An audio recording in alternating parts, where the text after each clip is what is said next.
Looks like we got Chuck. We have Bob. I thought I saw him on there. No.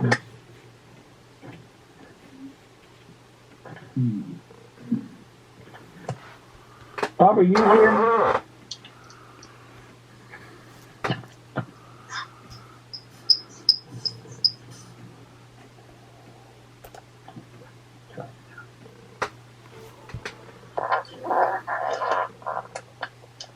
We're waiting for anybody, Scott. I guess we're okay, ready to go. I see Chuck. Got a quorum. Just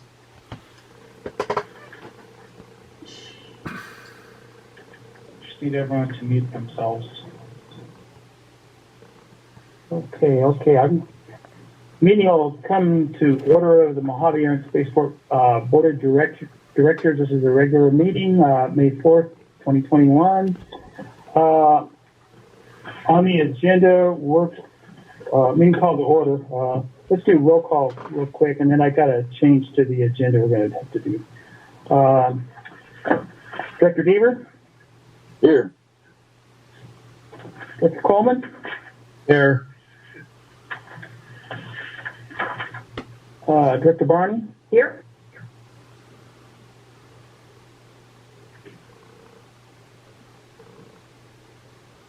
I forgot Bob's last name. Director Morgan.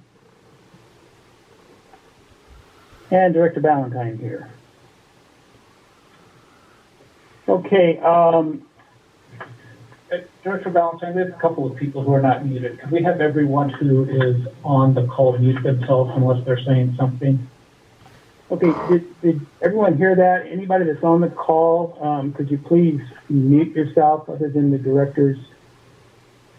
It's like Chris, Julie, Chris? Bill, and there's someone. Okay, let's see. I'm trying to find them. Oh, let's see. There Julie? you go. All right. Okay, I think we got it. Yeah, I think we're just Bill now. All right, we've got a change to the agenda regarding consent calendar item C. The date should be April 27th instead of April 15th of 2021, and the amount should be $294,163.26 instead of the $48,974. So those are the changes to the agenda under consent calendar. So I'm looking for a motion to approve the agenda with those changes. Can I get a motion? Motion on the consent calendar. A motion by Director Deaver. Do I have a second? Second to approve the consent calendar. All right, I have a second by Director Barney. We'll do a roll call vote. Director Deaver? Here, or aye. Director Coleman?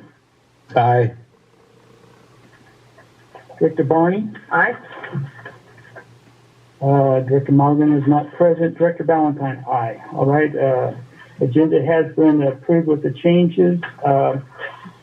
Next item is community announcements. Members of the audience can make announcements regarding community events. Is there anyone in the audience that would like to make an announcement?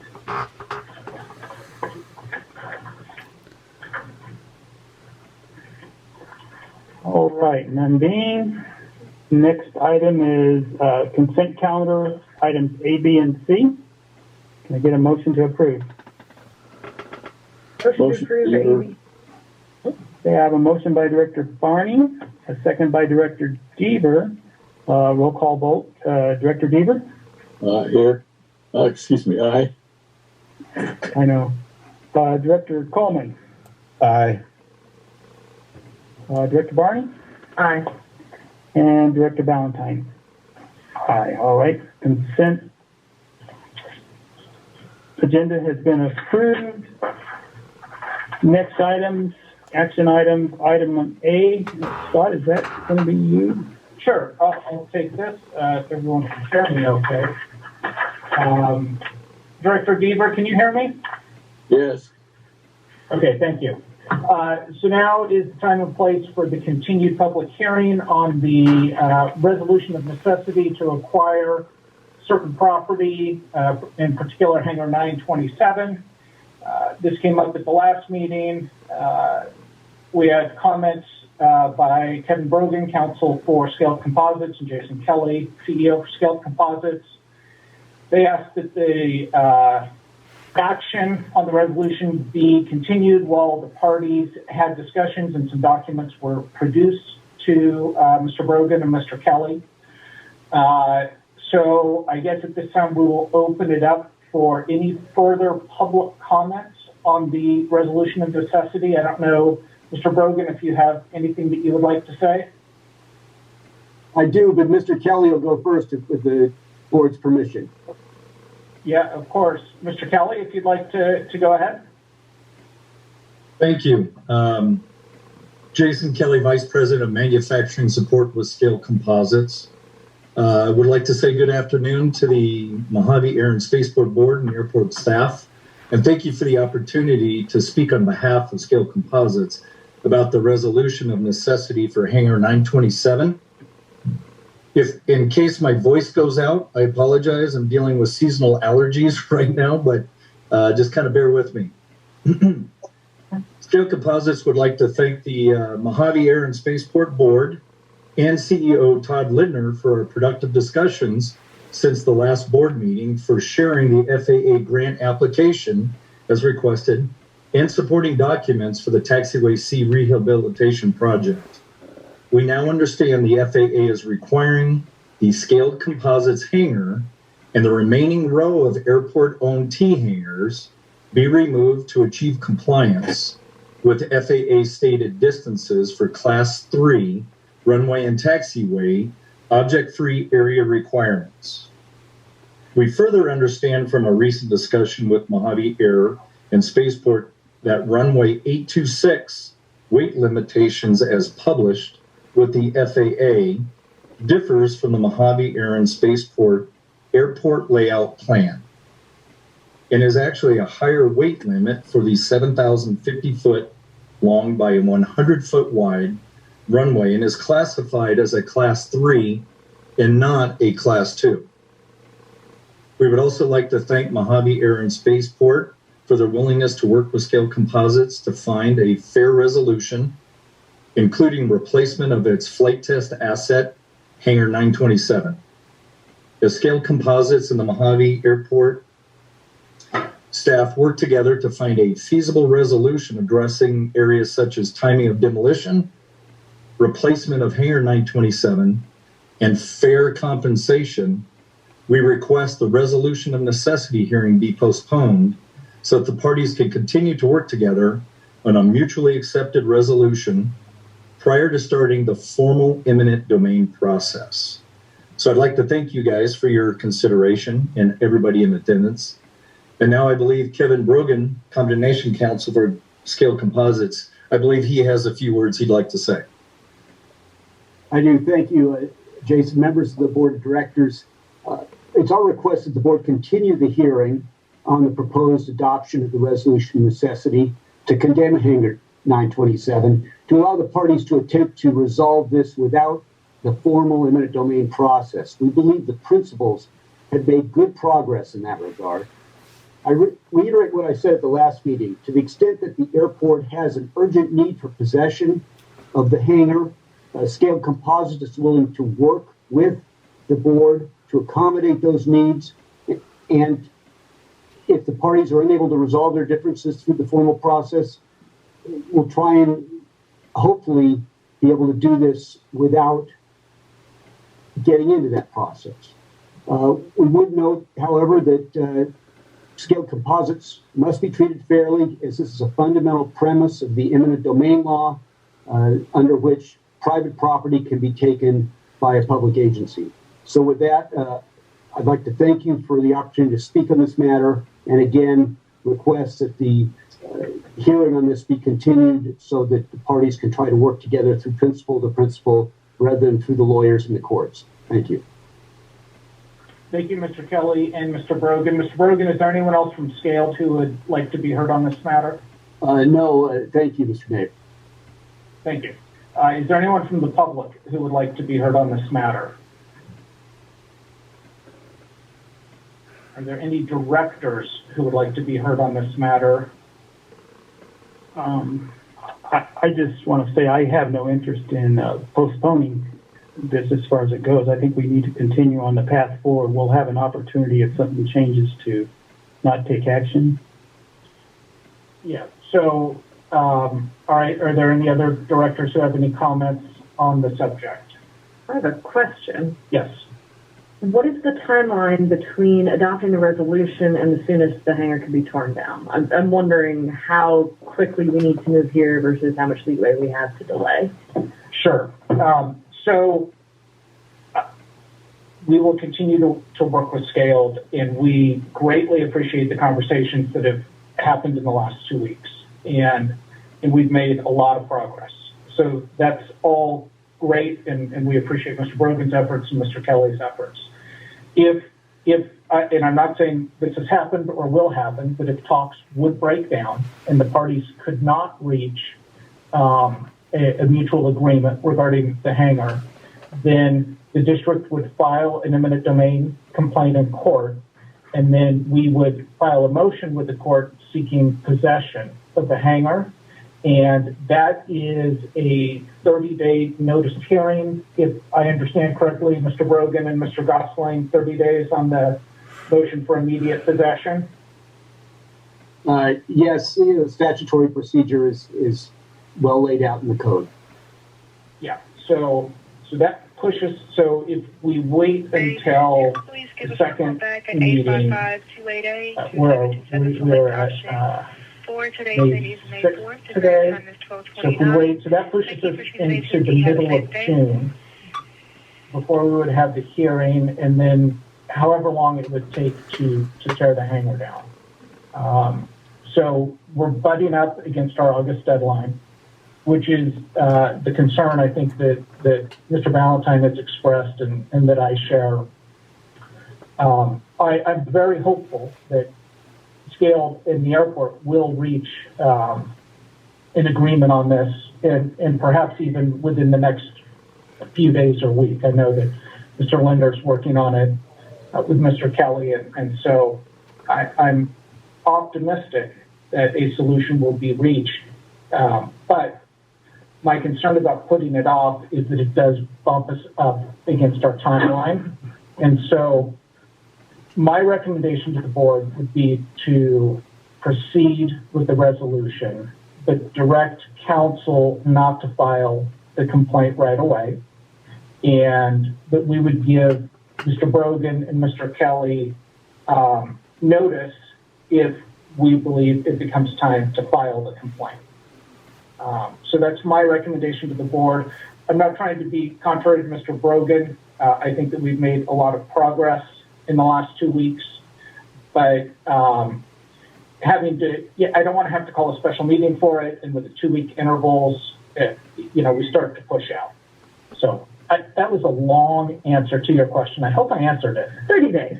Yes, 30 days. Thank you for the extra. Yeah, I apologize. 30 days. Are there any other board members with questions? Mr. Coleman, Mr. Morgan, if you've joined us. Okay. So in my long-winded answer to Director Barney, I shared with the board what my recommendation is. Again, it's not to be contrary or adversarial to Mr. Brogan or Mr. Kelly. But if we have to move quickly, I'd like us to have that opportunity to do so. Though again, I don't anticipate that will be necessary. I'm hopeful that we will reach a resolution. Mr. Brogan, did you want to be heard? I see that you're unmuted again. I'm tempted, but I'm going to just once again indicate that Scaled's willing to work with the board on timing issues, and I want to reiterate that because it's important that it's very clear. We'll work with the board on timing issues. Thank you. Yeah, and we appreciate that. That's very good. Thank you. So, has everyone who has desired to be heard on this matter had an opportunity to say what they wish to say? Okay, hearing no further comments, if it's the desire of the board to take action, now is the time to do so.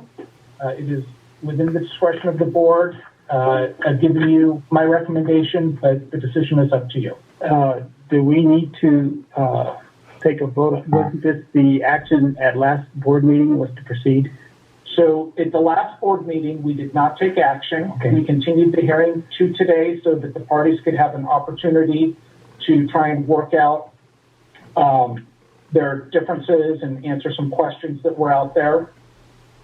So this item has not had action yet. So if you're going to take action, now would be a time to do so. Another option is to continue it again, but I recommend that we don't do that, not because we're at a hard place with Scaled, but because I'd like our council to have flexibility to move quickly if necessary, just because of the August deadline that we're facing. Okay, I'm looking for a recommendation. I'd like a motion from a board member to proceed with the resolution, and if Scott, if you want to add some detail on it. So we would just need a motion to approve the resolution of necessity to acquire certain real property by eminent domain, and in particular, Hangar 927. Okay, can I get a motion? Deaver makes the motion. All right, thank you, Bill. Do I have a second? Seconded. A second by Director Barney. I'll do a roll call. Director Deaver? Aye. Director Coleman? All right, Mr. Coleman, if I could make a question, I don't know if I'm interrupting the vote, but is it that Go ahead, Chuck. we're going to proceed with eminent domain towards Scaled then? Is that the motion I'm hearing? The resolution would authorize council to file an eminent domain complaint against Scaled upon direction of the airport. So Mr. Gosling is not going to turn around tomorrow and file the lawsuit because we are still in productive good faith negotiations with Scaled, and we hope that will continue and we will reach a resolution. But if we're not able to reach a resolution, then this vote of the board would authorize council to proceed with filing the complaint. Okay, I believe I understand that. I believe Todd has some good ideas for a resolution prior to eminent domain. So I'll say I, in terms of Todd's recommendations, would likely affect it. Well, I think you're voting on Bill's. So Director Coleman, Mr. Lindner is working with Mr. Kelly to come up with a solution to the situation. The vote we're currently taking now is whether or not the board will authorize the filing of a legal action if it becomes necessary. And the timeline for that legal action would be?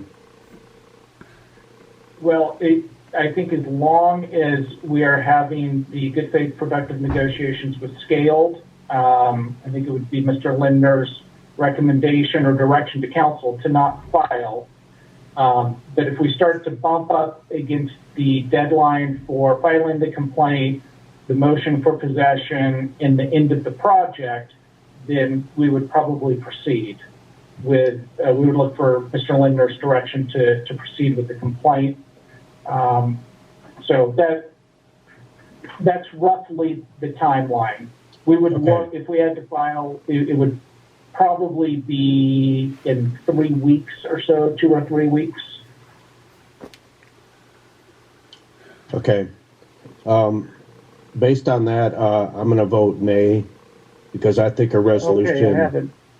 Okay, I'm done. Okay, I have a motion by Director Deaver, a second by Director Barney. I have a roll call vote. Yes for Deaver, yes for Barney, no for Coleman. Director Morgan is absent, and a yes for Balentine. So motion's carried. All right.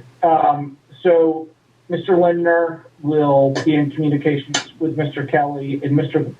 Brogan, you and Mr. Gosling and I can continue our discussions. If you have any further questions about any of the documents, let me know. But I assume that everything that we sent over was what you had requested and what you were looking for. If not, please let me know. That closes the public hearing on the resolution of necessity regarding Hangar 927. Thank you, Council. Next item is reports. Todd, I think this is going to be in your wheelhouse. Or actually, it'll be probably Carrie on financial. Carrie, you there? Yeah. Good afternoon. These are the financials for March 31st, 2021. You'll see the bank balance did increase $90,000 for the month. Our March fuel sales were 143,000 gallons, which brought our year-to-date over 1 million gallons for the year. Our AR for our accounts over 90 days hasn't been any changes to the AR report, as we are still working with a couple of the tenants that are no longer here to get payment prior to sending them out to the credit collections. Fitness Center is still continuing to stay open and make changes. They now are at 25 members per hour that they can have there. So, but it's still on a reservation basis. And other than that, the gym is moving forward. We've met with Michaela yesterday, and they're just continuing to work with companies on trying to get corporate memberships to bring in the members in. All right. Thank you, Carrie. Next item, item B, security report. Who's going to handle that? That should be Chris Spandorf. Chris, are you there? I don't see Chris on the. Oh, yeah. No, I don't see Chris. There's a Chris that's muted. My apologies. Good afternoon, directors. This is just an activity update for security, April 1st through the 25th. We've conducted a total of 3,719 location checks, to include but not limited to 980 T-hanger checks, 2,129 building checks, 558 gate checks, and responded to 49 building alarms, with a patrolled distance of a total of 4,086 miles. In that time frame, we had a single report of unauthorized small UAS activity in the class Delta. Unfortunately, security was unable to confirm that on the 14th, and no request for law enforcement support this past month. All right. Is that it? Yes, sir. I had a question, and I'll ask anyone else, the other directors, if they have a question. When you say checks regarding buildings and T-hangers, what does that involve, a check? That is checking doors, windows for signs of forced entry, to make sure doors are secured when the tenants have left for the day, and just an overall view of the facility. All right. Do any other directors have any questions regarding? A question about the unauthorized UAS. What part of the airport were they reported to be on? They were reported to be flown in from north of the field over the boneyard and then returning to the north. And this was not during Stratolaunch second flight, correct? Correct. Okay, thank you. Any other questions? None being, we'll go to item C on reports, CEO, General Manager reports. Mr. Chair, members of the board, thank you. Currently working with the folks at Mead and Hunt. We conducted a general aviation meeting to better understand and go through their process for the Taxiway Charlie project. We're also working with Mead and Hunt to develop a scope of services that will serve as an evaluation, look at the pavement conditions and stormwater drainage conditions down the GA area. And that project will also include some alternatives and also a rough order of magnitude of cost for each one of those alternatives. Recently, we entered into a letter of agreement between the Mojave Air Traffic Control Tower and Protect ARF Services. The purpose of that LOA was to identify and assign responsibility for coordination, notification, and dissemination of flight data and operational information between Protect and the air traffic controllers at Mojave Tower. Mr. Doug Lloyd is the latest air traffic controller. He accepted an offer. He will begin service on May 13th. We've been in deep conversations with Ms. Shannon Montano from Caltrans. Shannon serves as the individual, our point of contact, who handles funding for airports in the state of California. Their participation currently, as it relates to funding for additional T-hangars, will be limited to our annual $10,000 entitlement that we get each year to use for actually whatever we want to use. We can't hold the funds for up to 5 years as they collect and use those funds for actually whatever we want to use them for. As a result of that, we're currently seeking additional T-hanger development funds through an EDA grant, working with the folks at Congressman McCarthy's office. And that's been proved to be relatively successful in the past, so I'm hoping that yields some results. Again, met with the folks at Scaled Composites, Hangar 927. Met with Mr. Kelly and Mr. Pete Seibold to discuss the project itself. Both Mr. Kelly and Mr. Seibold were unaware of the manner and the method in which FAA categorized taxiways and runways. There's a couple points that I have received from Mr. Kelly since the filing of this report. Forgive me, they will be entered into the final report after this meeting. Mr. Todd Linder reviewed in detail how FAA determines runway and taxiway classifications. Mr. Linder shared with Mr. Kelly and Mr. Seibold the Mojave Air and Spaceport Airport Layout Plan and its statement of the runway 826 being classified as a Group 3 runway with a 100-foot width.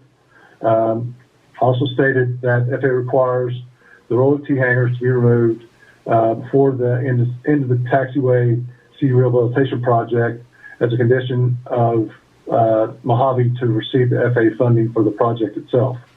Neither Mr. Kelly nor Mr. Seibold have been provided any specific details from the airport regarding the replacement of Hangar 927 with a suitable replacement for Scaled Composites.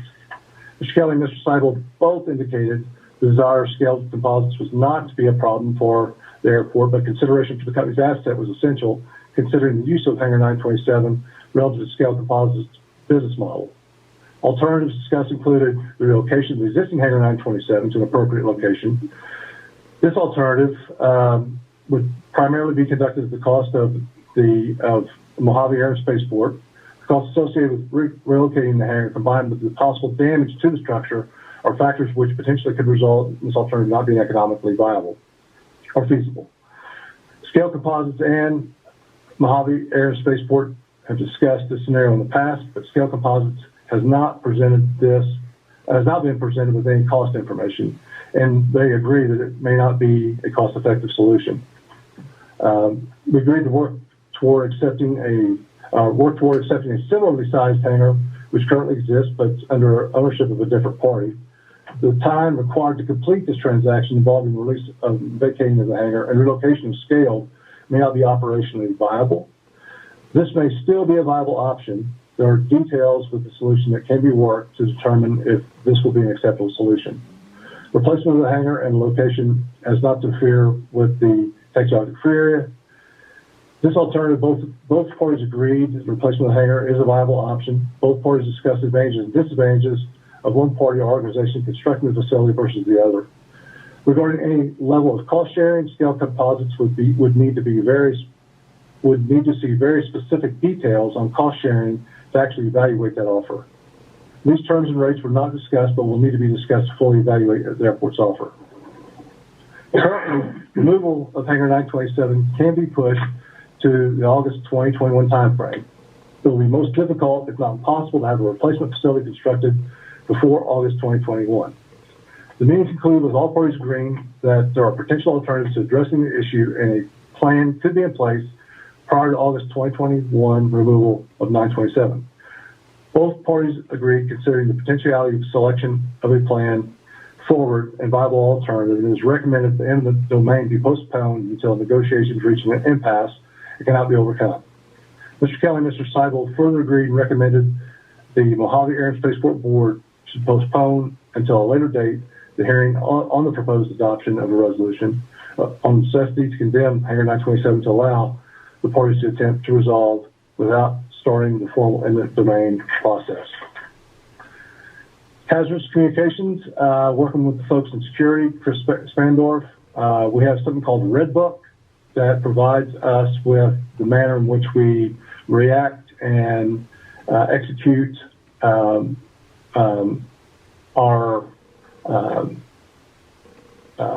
the way we address emergencies on the field. Currently going through those right now and updating those procedures. The instrument approach, an LPV for runway 30. FAA has assigned a categorical for a categorical exclusion determination. It's anticipated the CADEX determination will be complete within 30 to 60 days. The next steps will include FAA flight standards, making a final review, and then to FAA Aeronautical Information Systems for publication and dissemination. Federal contract tire application. Been working with Dr. David Chen on this. Dr. David Chen indicates it'll be 60 to 90 days before there'll be an approval from FAA. Once FAA receives provides an approval of the application will be forwarded to the folks at Office of Management and Budget, and then on to Congress for approval. Taxiway Charlie rehabilitation construction. The project is proceeding as scheduled. We're still approximately 1 to 2 days ahead of schedule. Closeout documentation has been submitted to FAA for the design grant, which has been requested by the folks at FAA. Also been brought to our attention through Congressman McCarthy's office that they're working to secure an EDA grant for the design and construction of a North Perimeter Road. They being the Congressman's office, has recommended if we go forward with this project to do it in 2 separate phases. A phase 1, which will be an environmental and design project, be completed at a cost of $250,000. The portion funded by the EDA grant will be 80%, or $200,000 of the $250,000. Mojave be responsible for the other $50,000. However, with Mojave being responsible for that $50,000, there is reason to believe from the Congressman's office that the EPA may share in that matching amount, $50,000, and pay, up to $50,000 paying the match for Mojave. The cost of construction of that road would be approximately $5 million. Again, funded 80% by EDA funds, which would leave Mojave responsible for funding $1 million of that project. We will continue discussing this with the folks at the Congressman's office, and we can further discuss it internally as well to determine if this is something we want to move forward with, if there's enough bang for the buck. Is this where we want to put our money and our resources at the time? Straddle launch, I think everybody knows Straddle launch had a successful flight on April 29th. That was awesome. It was my first. That was incredible. The last but not least, we just had our annual inspection performed by the State of California Department of Aeronautics. They had very few comments. There are a couple of write-ups. One in particular is some issues with a sign panel that needs to be swapped and actually relocated. It's a little confusing, and it's regarding Taxiway Charlie, Taxiway Alpha near that intersection. It's kind of a hot spot.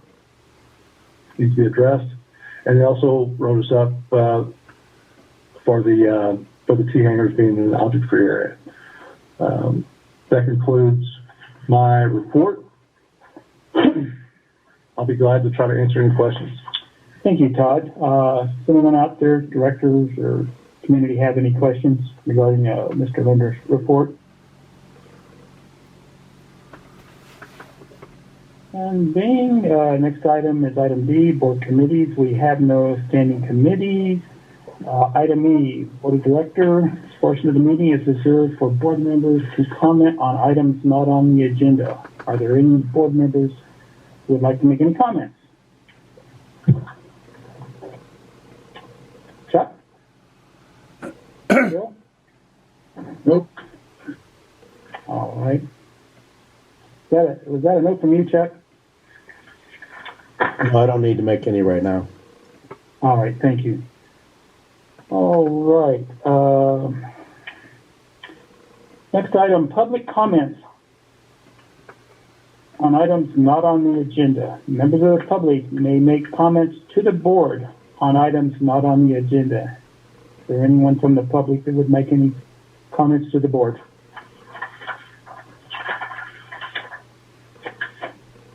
All right, none being, I want to thank you everyone for attending. We'll go into closed session.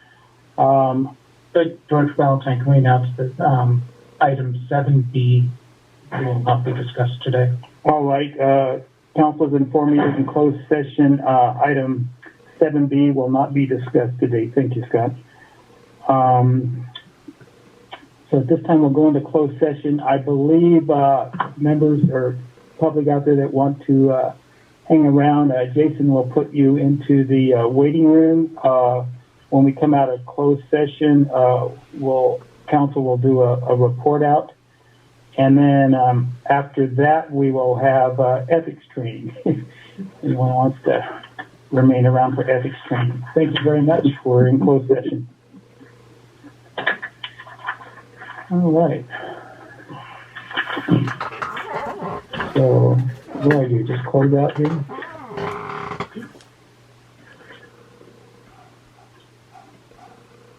Right, shut the doors? Yeah, thank you, Lynn.